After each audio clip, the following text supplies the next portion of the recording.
तर आज मी आणि माझ्या 2 आत्या आम्ही चाललो आहोत टाकळ्याची भाजी काढायला.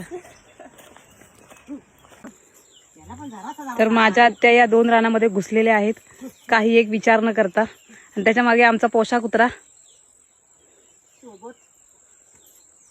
तो तर आमच्यापेक्षा जास्त एक्साइटेड आहे. तर ही आहे टाकळ्याची भाजी, हे बघा. आणि ही भाजी बाजारामध्ये नाही भेटत. ही बघा इथे किती भाजी आहे टाकळ्याची. ही अशी शोधून खुंटावी लागते. आणि हा आहे आमचा निसर्ग.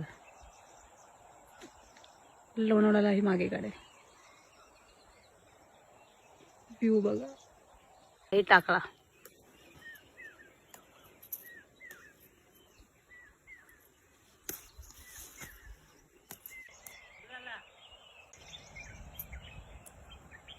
तू काय तर बोल.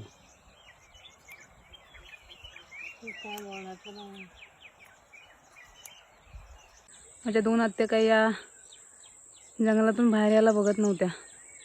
या आत्ते, अगं चल ना, लय टाइम झाला, या लवकर.